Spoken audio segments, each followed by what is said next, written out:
लखनऊ की रात है, चुनाव की बात है और भारत एक्सप्रेस आपके साथ है। जरा देखिए, ये तस्वीर बहुत ही खूबसूरत है। इस रात में भी यहाँ पर लोग कुछ चाट पकोड़े खा रहे हैं, खास करके पानी पूरी खा रहे हैं और कुछ युवा भी हैं। चुनाव का माहौल बहुत बदलता जा रहा है। लगातार सभी पॉलिटिकल पार्टी अपने हिसाब से, अपने अंदाज से चुनाव प्रचार को अंजाम दे रही हैं और सभी अपने जीत के दावे कर रहे हैं। लेकिन हम लखनऊ में हैं और रात हो गई है लखनऊ में, और देखिए कुछ लोग हैं यहाँ पर जो पानी पूरी खा रहे हैं। मैं इन लोगों से बात करने की कोशिश करूंगा और सोचूंगा कि सब युवा दिखाई दे रहे हैं, कुछ लोग सफेद पोस्ट भी हैं एक तरीके से कह लीजिए। तो ये बड़ा शानदार दृश्य है और मुझे लगता है आपसे बात बताइए, जायका कैसा लगा आपको? बहुत बढ़िया लगा। हम लोग इलाहाबाद से जैसे प्रवेश किए, पहला स्वाद इसी का चखा गया। तो कैसा रहा? बहुत अच्छा लगा खा के। अच्छा ये बताइए, अब दूसरी बात ये बताइए कि देश का चुनाव लगातार आगे बढ़ रहा है, क्या मन मस्तिष्क में चल क्या रहा है?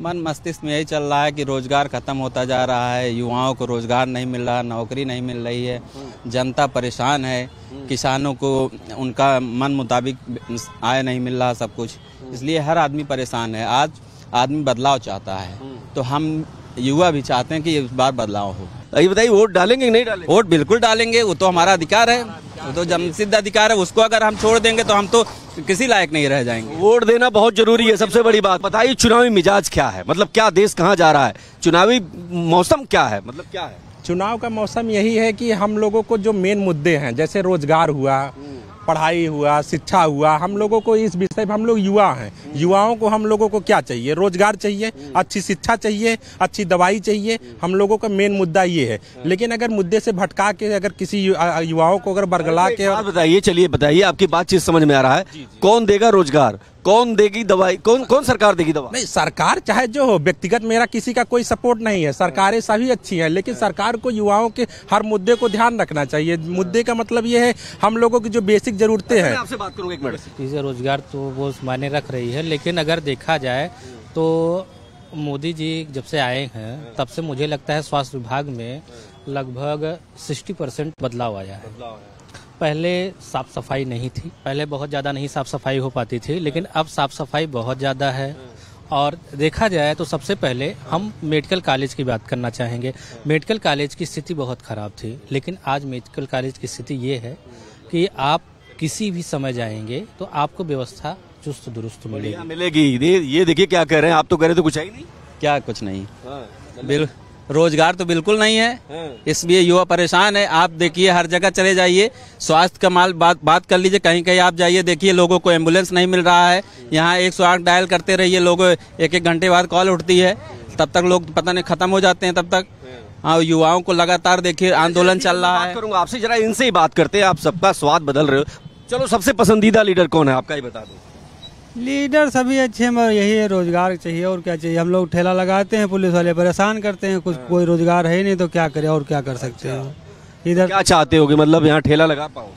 हाँ, ठेला लगे, अपना रोजगार हो, कुछ अपना काम करें। जैसे कुछ 4 पैसे कमाना है तो कुछ न कुछ तो करना ही पड़ेगा। कौन आपके लिहाज से सबसे बढ़िया कौन है? देश में मिलावट नहीं चलेगा, और यही वजह है कि जब आप बात कर रहे थे कि रोजगार चाहिए, शिक्षा चाहिए, हेल्थ चाहिए, तो क्या ये देश का सबसे बड़ा चुनावी मुद्दा है ये? और विपक्ष क्यों नहीं इस बात को उठा पा रहा है, जो आप एक युवा के तौर पर सोच? जब तक कोई पक्ष में रहेगा तब तक ये मुद्दे उनको नहीं समझ में आते हैं। जैसे विपक्ष है, विपक्ष कई मुद्दों को उठा रहा है, लेकिन ये है कि कहीं न कहीं उनकी बातें जनता के बीच में पूरी नहीं आ पा रही है।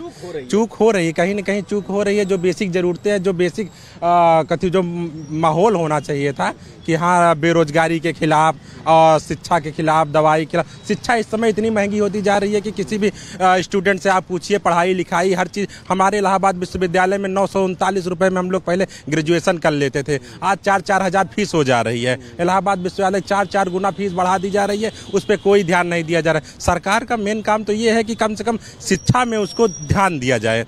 शिक्षा ज्यादा से ज्यादा लोग बहुत जरूरी है, क्योंकि चुनाव युवा जब बात करता है तो देश की बात करता है, माहौल की बात करता है, और सबसे बड़ी बात ये कि आम आदमी की बात करता है। लेकिन इस दौर में जब इन युवाओं को भी ये यकीन नहीं हो रहा है कि इनकी बात जो विपक्ष है वो सही तरीके से उठा पा रहा है, और ये इस देश की सबसे बड़ी समस्या है कि विपक्ष इतने सारे मुद्दे होने के बावजूद भी अगर लोगों के बीच पैठ नहीं बना पा रहा है तो सोचने की जरूरत है कि समस्या कहाँ है। आप ये बताइए, बहुत सारी समस्याएं हैं, लेकिन लोगों के मन में बातें उतर क्यों नहीं रही? लोगों के मन में बातें इसलिए नहीं उतर रही हैं क्योंकि लोगों को इस तरह भ्रमित किया जा रहा है कि लोग उसी में घूम जा रहे हैं। जैसे अभी एक साल पहले जब कोरोना आया था तो कोरोना में लोग परेशान थे, लेकिन उन कोरोना में काम नहीं हुआ।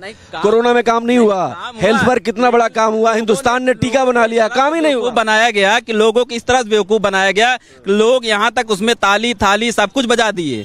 आप मोटिवेशन कोई चीज होती है समझते हैं? मोटिवेशन तो ये बताइए, पूरी दुनिया को ताली थाली बजवाएगा। आज का जो समय अभी चल रहा है, कोविशील्ड को जो माहौल बना हुआ है, हर आदमी परेशान है। जितने लोग भी लगवाए हैं कोविशील्ड इंजेक्शन, हर आदमी परेशान है। आपने लगवाया है? मैंने नहीं लगवाया है। आपने लगवाया नहीं? एक भी नहीं लगवाया है। अच्छा। मैंने एक भी नहीं लगवाया है। चलिए, ये भी एक तस्वीर है और कुछ लोगों से और बात करने की कोशिश करेंगे। भाई, कैसा माहौल चल रहा है इस बार? किसकी सरकार? जी सर, इंडिया गठबंधन आ रही है। आ रही है। ये भी एक तस्वीर है। नाम, काम और सबसे बड़ी बात देश, ये बहुत महत्वपूर्ण है। और इसी वजह से जब लखनऊ की ये रात जहां पर हम खड़े हैं, युवाओं की अलग अलग राय है, अलग अलग बातें हैं और इस देश की सबसे बड़ी खूबसूरती है। तो चुनाव में कुछ और लोगों से मिलेंगे और बात करेंगे और समझेंगे। आइए चलते हैं और देखते हैं कि और लोग क्या कहते हैं। 1090 चौराहा, लखनऊ की चटोरी गली और हमारे साथ कुछ युवा। मतलब ये समझिए कि देश में चुनाव चल रहा है और युवा इस देश की सबसे बड़ी जरूरत है। युवा क्या सोचता है इस देश के बारे में, क्या मुद्दे होने चाहिए और पॉलिटिशियन के बारे में उनका क्या नजरिया है, राजनीति के बारे में वो क्या सोचते हैं, ये बहुत महत्वपूर्ण है। और खासकर तब जब देश में इलेक्शन चल रहा है। आइए कुछ लोगों से बात करते हैं। हमारे साथ कुछ युवा हैं। आदित्य, ये बताइए, आप क्या समझ पा रहे हैं कि देश में इलेक्शन चल रहा है? कुछ जानकारी है आपको? जी। किसका इलेक्शन चल रहा है? लोकसभा का। तो आप कहाँ से, लखनऊ से हैं? नहीं, हम बलिया से हैं। अरे, बलिया से हैं तो बागी बलिया से हो आप। ये बताओ आप कि वहाँ कौन लड़ रहा है, कौन सबसे अच्छा प्रत्याशी है? जी, अभी तो सनातन पांडे और नीरज शेखर की चल रही है। मोस्टली लगता है नीरज शेखर जी जीत जाएंगे। अच्छा, एक बात पूछ रहा हूँ कि आप कैसे पॉलिटिशियंस की जरूरत है आप इस देश को? आपको क्या लगता है कि कौन सा पॉलिटिशियन आपका फेवरेट है, कौन पसंदीदा राजनेता है आपका? कुछ बताएंगे इसके बारे में? जी, जैसा तो 10 सालों में विकास देखा है मोदी जी की सरकार में, तो उससे तो लगता है कि उन्हीं को आना चाहिए फिर से। और युवाओं का मतलब उससे सोशलाइज हुए हैं, युवा उनसे कनेक्ट रहे हैं, तो बीजेपी। अच्छा, क्या डेवलपमेंट हुआ है? कभी आपने सोचा कि क्या पहले 10 साल पहले नहीं था और अब चेंज हो गया है, अब बदल गई है देश की राजनीति, बदल गया देश का सिस्टम? क्या बदलाव, बड़ा बदलाव क्या है? देखिए, देश की इंफ्रास्ट्रक्चर इतनी बड़ी है, फिर कोई भी एजुकेशन पॉलिसीज हो या फिर हेल्थ के रिगार्डिंग भी काफ़ी चीज़ें बढ़ी हैं। काफ़ी चीज़ें हैं इंफ्रास्ट्रक्चर में, एवरीथिंग जो भी है उसमें ग्रोथ आया है। तो मुझे लगता है बीजेपी ज़्यादा इसमें। चलिए बताइए, आपका पसंदीदा लीडर कौन है? पसंदीदा लीडर तो ऑब्वियसली पहले तो नरेंद्र मोदी आते हैं, फिर उसके बाद यूपी में है तो योगी सरकार ऑब्वियसली। मतलब यूपी में रहना है तो योगी कहना है, ये कह रही है? जी। तो आपको लगता है कि अब जो सरकार आनी चाहिए वो क्या करना चाहिए, देश को क्या माहौल चाहिए? देखिए, अभी तक तो जितना ग्रोथ आया है, मैं चाहती हूँ कि आगे चल के और ग्रोथ ही हो हमारे उसमें। इकोनॉमिक कंडीशन जो है। सवाल पूछ ले, महिलाएं सुरक्षित हैं? जी, अभी मुझे लखनऊ में रह के तो सेफ्टी लगता है, ये 1090 है, एक कॉल पे सब वो होता है, तो मुझे लगता है सेफ्टी तो है। देखिए, बहुत महत्वपूर्ण है, बहुत महत्वपूर्ण है, क्योंकि महिलाएं अगर सेव करने लगे, लड़कियां सेव करने लगे तो समाज में एक क्रांतिकारी बदलाव आता है। हमारे साथ एक युवा है, काफी क्रांतिकारी लग रहे हैं आप। क्या चल रहा है? आप भी बलिया से, क्या माहौल चल रहा है? माहौल चल रहा है अच्छा, काफी। मेरा ओपिनियन अगर लेंगे तो मैं तो नोटा दबाऊंगा। मेरे ओपिनियन में कोई। अरे, नोटा दबाएंगे? क्यों भैया, नोटा क्यों? मतलब ऑप्शन ही नहीं आपके पास? देखिए, देश को पढ़े लिखे ज्यादा जरूरत है। मुझे लगता है कि पढ़े लिखे कोई नेता है अभी फिलहाल, पोटेंशियल नहीं दिख रहा किसी कैंडिडेट्स में, इसीलिए मैं नोटा दबाऊंगा।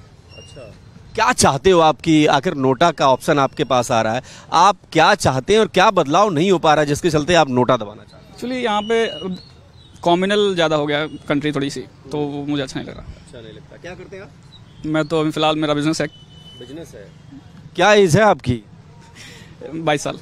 22 साल में बिजनेस कर रहे हो और नोटा, इतना नकारात्मकता क्यों भाई? क्योंकि मेरा बिजनेस यहाँ पे नहीं है, मेरा बिजनेस ऑनलाइन चलता है और बाकी इंडिया में शिप नहीं करते, हम तो बाहर करते हैं। क्या करते हैं आप? टी शर्ट बेचते हैं। टी-शर्ट बेचते हैं, बहुत बढ़िया बात है। और एक क्या नाम है आपका? धमकीर्ति नाम है। धमकीर्ति। धमकीर्ति। तो धमकीर्ति जैसे लोग भी है जो समझने की जरूरत है कि वो नोटा का ऑप्शन दबाना चाहते हैं। हालांकि कुछ बच्चों ने ये भी बताया कि वो इस काम सरकार के कामकाज से संतुष्ट हैं। पिछले 10 सालों में जो विकास की गंगा बही है वो एक बड़ा फैक्टर है इस इलेक्शन का। लेकिन कुछ युवा ऐसे भी हैं जो नोटा को दबाना चाहते हैं। जाहिर सी बात है कि यही भारत की संस्कृति है, यही भारत की विविधता है। वोट हर कोई देगा, अपनी पसंद का देगा, लेकिन कुछ और लोगों से मिलेंगे और समझेंगे कि उनके मन में क्या चल रहा है। तो 10-90 चौराहा है, अभी कुछ और लोगों से बात करते हैं। लखनऊ की रात, चुनाव की बात और कुछ युवाओं का साथ, बहुत शानदार कॉम्बिनेशन है। समझिए, आपको जरा लखनऊ का मिजाज समझेंगे और जानेंगे कि इनके मन में चल क्या रहा है। इलेक्शन का दौर है और इलेक्शन को ये किस रूप में देखते हैं, बहुत महत्वपूर्ण है। भैया, माहौल क्या चल रहा है? माहौल तो चल ही रहा है, जो अपना सर्वे वगैरह देखी जा रहा है। बीजेपी तो अपने आप पे टॉप पे है ही, लेकिन कांग्रेस और सपा का भी कुछ न कुछ अपना अलग सा कुछ वो भी मुद्दे उठाए हैं। कांग्रेस अपना लेके आई है, सपा लेके। देखिए, जैसे बीजेपी की अगर बात करें तो बीजेपी में अगर 2-3 मुद्दे को अपने आप को सही कर लें, जैसे कि एक रोजगार पे, एक धर्म के नाम पे अगर वो राजनीति न करें, तो उससे अच्छी सरकार कोई नहीं है। वो मुद्दे पे अगर बात करें, जैसे युवा लोग क्या है, आज पढ़ाई करके क्या हो रहा है, पढ़ाई करके लोग बेरोजगार घूम रहे हैं। आज जैसे इसके बीजेपी की बात अगर करेंगे तो जैसे अगर शासन वाले मुद्दे पे बात करें, पहले क्या होता था कि हम लोग को खड़ा होना पड़ता था, इधर उधर भटकना पड़ता था। लेकिन आज क्या है कि कहीं पे भी जाएंगे तो आप डायरेक्ट जाके आप मिल सकते हैं, बात कर सकते हैं। इस मुद्दे पे वो बहुत अच्छी हैं। देखिए, दर्शकों से भी कहूंगा कि ये बहुत महत्वपूर्ण है। ये रियल तस्वीर है जो ये लोग बता रहे हैं कि किन चीजों को लेकर के एक अच्छी सरकार बन सकती है, नहीं बन सकती है, किसमें क्या खामी है, क्या कमी है। आपने बहुत अच्छे तरीके से अपनी बात रखी। भाई, लखनऊ के रहने वाले हो? नहीं, मैं रहता तो सुल्तानपुर का रहने वाला हूँ, बट 2 साल से भी यहीं हूँ मैं। लखनऊ में क्या चल रहा है, ये बताओ कि लखनऊ का मिजाज क्या कह रहा है? लखनऊ का मिजाज तो अभी अच्छा ही चल रहा है, बस इलेक्शन का माहौल है तो अब सबको पता है इलेक्शन का माहौल है, तो वोटिंग अभी नेसेसरी है, तो वोटिंग करनी चाहिए। और वोटिंग उसको करें जो आपके लिए बेहतर हो, आपके पास जो मतलब आपके इलाके में रहे, और जो आपके मुद्दों को जाके सबसे बड़ी देश की मतलब सबसे बड़ी जो संसद है उसमें जाके आपके मुद्दों को उठाए। ऐसे ही राजनेता को आप चुनें और जो ढंग की चीज़ें हैं उन पे वोट करें, जाति धर्म से हट के इन सब चीज़ों को आप इग्नोर करें। जो रोजगार की बात करें आपकी, उसको वोट करें आप, और जो आपके मुद्दों को उठाए, जो आपके डेवलपमेंट की बात करें, आप उसको वोट करें। देखिए, ये भी बहुत महत्वपूर्ण, और कितनी राजनीतिक समझ इन बच्चों में, ये भी बहुत महत्वपूर्ण है। बताइए, क्या चल रहा है? जी, चल तो बढ़िया रहा है, लेकिन क्या बोलते हैं, थोड़ी एजुकेशन पे बात होनी चाहिए।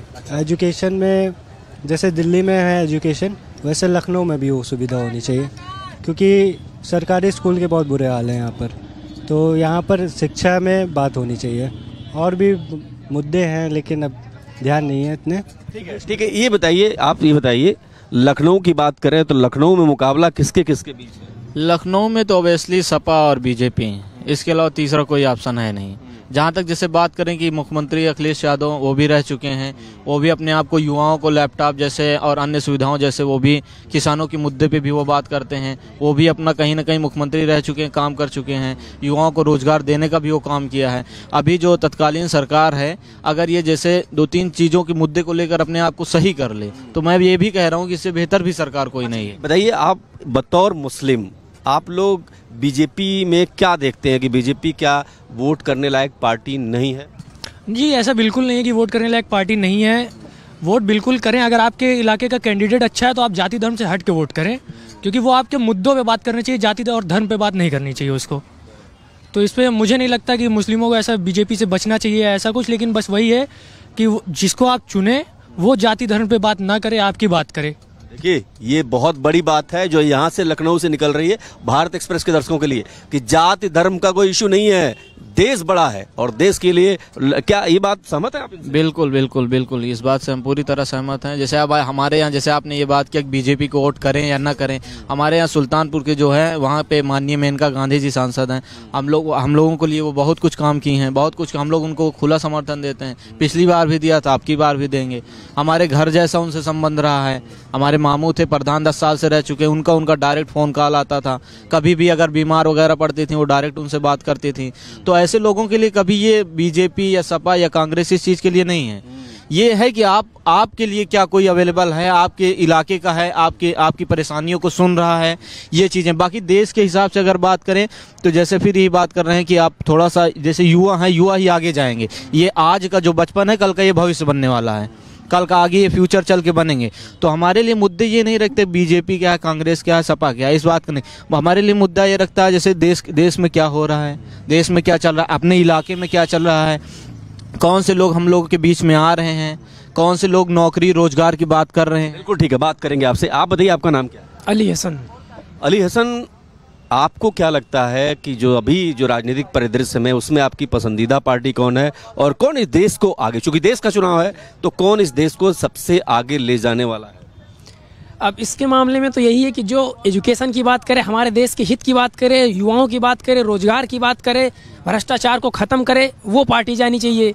और यहाँ तो मुद्दा ये है ही नहीं, हिंदू मुस्लिम वाला कोई मुद्दा नहीं है इसमें। जो है हमें ये देखना चाहिए कि कौन सी पार्टी हमारे देश को आगे ले जाना चाहती है, इंफ्रास्ट्रक्चर बनाना चाहती है, सड़कें सही करना चाहती है, एजुकेशन सही करना चाहती है। देख रहे हैं पेपर लीक हो जा रहे हैं सारे के सारे, हो गया है तो नहीं होना चाहिए। दो तीन स्पेसिफिक ऐसी चीजें हैं, अगर बीजेपी वो सही कर ले तो सबसे टॉप की है। कोई पार्टी ऐसा थोड़ी ना है कि वो बीजेपी है तो हम मुस्लिम में वोट नहीं देंगे, ऐसी कोई मैटर नहीं है। तो देखिए ये भी एक तस्वीर है, बड़ी खूबसूरत तस्वीर है जिसमें ये सारे बच्चे जो युवा हैं अपने भविष्य को का सपना देख रहे हैं और ये देश के बारे में सोच रहे हैं, देश की राजनीति के बारे में इनकी समझ देखिए।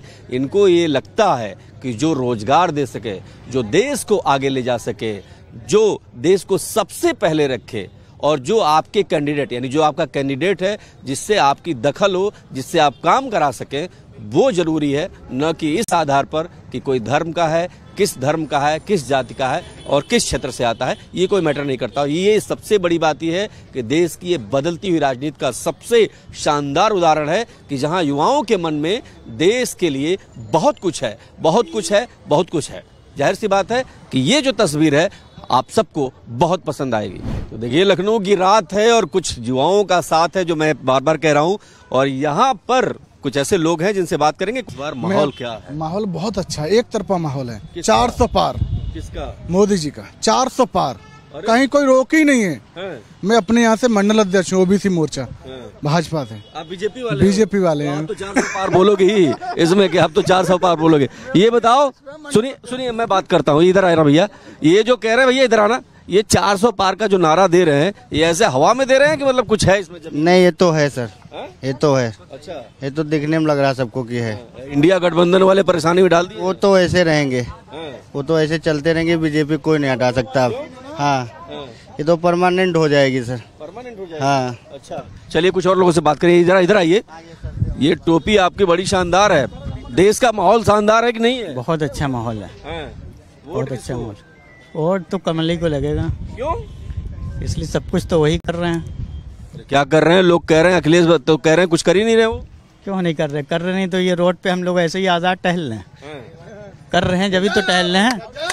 इसके पहले जेल में डाल दिए जाते थे आप? फिर जगह जगह तो उठा लिए जाते थे, जहाँ पे 4 बंदे मिलते थे उठा लिए जाते थे। अच्छा, अब नहीं उठा पा रहे हैं? अब कहाँ उठा रहे, कौन उठा रहा है? तो मतलब सुरक्षा का माहौल है? का माहौल है, हर तरफ सुरक्षा है। अभी हम 4 आदमी लोग यहाँ खड़े तो उन्होंने आके कैसी बात करी, पुलिस वाले ही थे, अच्छी बात करी तो अच्छा लगा। हाँ भाई गंदगी मत करो, वो तो सभी को मालूम होना चाहिए गंदगी मत करो। अच्छा, लेकिन मतलब ये लगता है कि माहौल बढ़िया है। माहौल बहुत बढ़िया। पहले लोग जिंदा सांस नहीं लेते? बिल्कुल लेते थे, पर जीभ के जैसे 32 दांत के अंदर जीभ रहती है वैसे रहते थे। ये तभी नए वोटर लग रहे हो आप, ये बताओ कि इस देश में इस बार किसकी सरकार? इस बार तो राहुल गांधी की सरकार बनने वाली है। जो बीजेपी कर रही कि 400 पार है, वो 400 पार इस बार नहीं होने वाली है। वो एक ढकोसला है। अब जो मोदी का लहर था वो अब नहीं रहा। लोग अब अच्छे हो गए हैं, एजुकेटेड हैं। अब वो धर्म और जाति मजहब के नाम पे राजनीति नहीं। अच्छा, कुछ और लोगों से बात करेंगे। आप भी बताइए, मुस्कुरा रहे हैं दूर से, माहौल क्या है लखनऊ का? बीजेपी भाई नमक खाया उनका, नमक हरामी नहीं कर सकते हैं। इसका मतलब क्या होता है? मतलब समझ नहीं आएगा। कोरोना काल में उन्होंने ही ज्यादातर, उन्हीं की वजह से ज्यादातर जो राशन मिला लोगों जीवित बचे उनकी वजह से, तो हम नमक हरामी नहीं कर सकते हैं। पूरा सपोर्ट है और हमेशा रहेगा। यहाँ पर क्या माहौल है? मतलब राजनाथ सिंह जीते? बिल्कुल बिल्कुल। समाजवादी पार्टी वाला बहुत टक्कर? कुछ नहीं कुछ नहीं कुछ नहीं। नमक कौन सी बात है जिससे आप बीजेपी को वोट देंगे? काफ़ी कुछ है। देखिए, पहली बात तो कोरोना में जो उन्होंने सपोर्ट किया जनता को, वो हम कभी नहीं भूल सकते हैं। जो आज तक सपोर्ट आज भी चल रहा है और सबको लेके साथ में चल रहे हैं, वो सबसे ज़रूरी चीज़ है। बिल्कुल विकास हो रहा है, बिल्कुल विकास हो रहा है, क्यों नहीं हो रहा है? ये कह रहा बदलाव नहीं आता। तो देखिए ये भी तस्वीर है, मैं कहूंगा कैमरामैन से इधर आएंगे और मैं आपको दिखाता हूं कि ये लखनऊ का एक ऐसा इलाका है जहां पर रात के समय भी लोग आते हैं और यहां पर जो है आकर के अपना पसंदीदा फूड खाते हैं, फोटो खिंचाते हैं। और ये देखिए हमारा लखनऊ, आई लव हमारा लखनऊ। तो ये जो चीज़ है ये बहुत महत्वपूर्ण है। ये बताइए देश के बारे में क्या सोच रहे हैं आप इस बार को? बीजेपी ने बहुत कुछ किया है। क्या किया है बताइए? बहुत कुछ किया है। जैसे कि मान लीजिए कि हम लोग जहाँ जिस पोजीशन पे थे, हमारी इंडिया जिस पोजीशन पे थी, आज बहुत आगे बढ़ चुकी है। G20 आ गया यहाँ पे, ठीक है, इकोनॉमिक्स हमारी बढ़ रही है और सबसे पहली बात गुंडा राज खत्म हो रहा है। आज हम लोग कैमरा ऐसे लेके चलते हैं, रात में 1:30 बजे 2 बजे कभी भी कैसे भी जैसे भी लेके चले जाते हैं। कभी ऐसा होता था ना, कैमरा हम लोग छुपा के लेके जाते थे, चाहे बैग से जा रहे हो चाहे जैसे जा रहे हो। भाई 1-1.5 लाख रुपए का कैमरा खरीद के लेके जाते थे, उसको छुपा के लेके जाते थे कि कोई देख ना ले, ठीक है। आज की वो जनरेशन नहीं, आज हम लोग खुलेआम 11-12-1 बजे तक ऐसे ही कैमरा लिए पकड़े खड़े रहते हैं। बहुत चेंज है, दुनिया चेंज हो चुकी है और 2030 में आने वाले में जनरेशन में और भी बहुत चीज आने वाली हैं। आने वाली है। अच्छा ये बताओ, एक आखिरी सवाल कि अगर आपको फोटो खींचने का मौका मिले तो किस नेता की फोटो उतारना चाहोगे? अगर मुझे मौका मिले तो मैं सबसे पहले नरेंद्र मोदी जी का जरूर शूट करूंगा, क्योंकि मैं कैंडिडेट फोटोग्राफर हूँ। यूपी की ये तस्वीर है जो बहुत महत्वपूर्ण है। और जब यहाँ पर हैं आई लव हमारा लखनऊ, एक ऐसा स्पॉट, एक ऐसी जगह जहां पर बहुत सारे लोग आते हैं। और यहां पर जब फोटोग्राफर से बात कर रहा हूं तो वो ये बता रहे हैं कि उनकी पहली पसंद नरेंद्र मोदी है, भारतीय जनता पार्टी है, क्योंकि सुरक्षा का जो माहौल है, सुरक्षा को लेकर के आपको पता होगा कि कितने लोग सवाल उठाते थे और अब पॉलिटिकल पार्टियां भी एक मुद्दे के रूप में इसको उठा रही हैं। तो सुरक्षा का जो लोगों को एक भरोसा है वो एक बड़ा फैक्टर यूपी के अंदर बन सकता है। लखनऊ की ये शाम, ये रात बहुत कुछ कहती है, मतदाता भी बहुत कुछ कहते हैं और देश का जो चुनावी मिजाज है वो बहुत कुछ कहता है। लेकिन इन सब के बीच भारत एक्सप्रेस आपको सच्ची तस्वीर दिखा रहा है, यहाँ से ग्राउंड जीरो से और बिना किसी मिलावट के, यानी शुद्ध और सच्ची खबर। कैमरा पर्सन शाहनवाज के साथ मैं देवनाथ, भारत एक्सप्रेस।